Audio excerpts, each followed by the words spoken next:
think, in the last couple of years, not in the last couple of years, probably the last 10 years, ever since 9/11, there's been a lot of misconceptions about border crossings.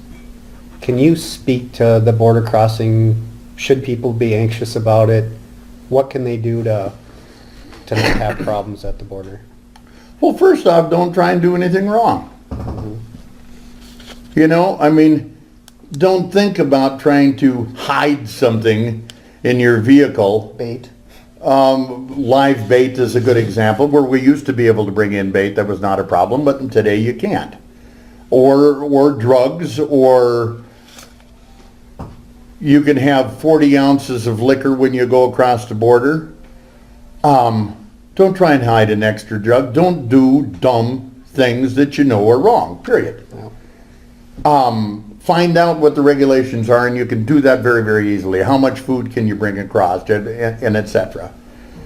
Secondly, have your stuff in order. You're going into another country, get a passport. If you don't have a passport, get a birth certificate. If you're bringing your grandson up and he's underage, make sure you got a letter from your mom or his mom saying it's okay for you to take him across, because they don't know for sure he's your grandson or not, or you're smuggling some kid in. Yeah. Just use common sense, and you'll find that the people at the border crossings want to welcome you into Ontario, and they want you to have a good, successful trip so you come back. Yeah. But it's their job to watch out for people who are trying to do things wrong intentionally, and they take it real seriously. Yeah. Thank God. Yeah. Yeah, for sure. But, just use your head. Have the stuff in order. When you pull up there, have your passports ready. Have your birth certificate ready. Have your license ready. License won't generally be enough anymore to get you into countries. Since 9/11, that's why I say passports. Yeah. I think people should have passports anyway. Yeah. Yeah. This makes it easier. Yeah. Of course, I travel a lot, so. Yeah.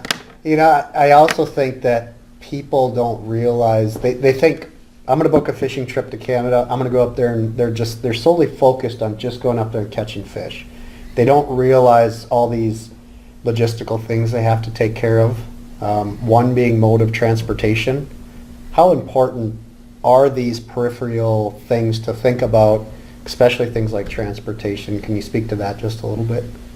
Transportation from what standpoint? From having a vehicle that can navigate the logging roads of Canada, or the remote distances between towns, because there is not a town every 15 miles there, especially when you get into the sticks up north.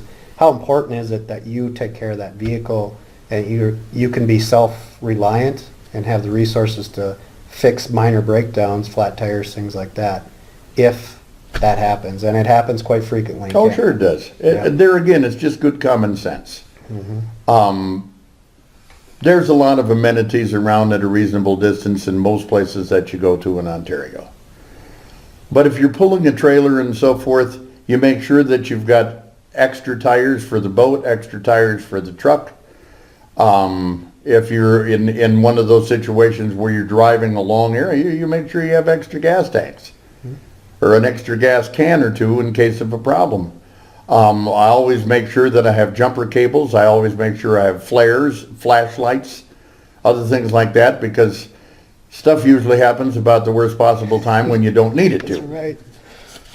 And every little thing like that, but that's no different than taking a trip anywhere else. Use your head and pack accordingly for what you're going to experience. If you're going to drive into Canada and go up the Lake of the Woods, there's a bunch of towns around there. There's mechanic shops. You can buy batteries. You can do whatever you need. That's one thing. If you're going to try and go to Pickle Lake and then fly in from there to someplace else, well, that's a different cat. And it's not only with your transportation that you need to be thinking, but don't come up there with your tennis shoes, because your access in and out of the boat may cause you to have to step in the water. And there's nothing worse than if you're out there and your feet are soaking wet and it's a cold, miserable day. I always bring little boots only about this high. And I always have a pair of them with me on every single trip, and usually I wear shoes like this, low shoes in the boat.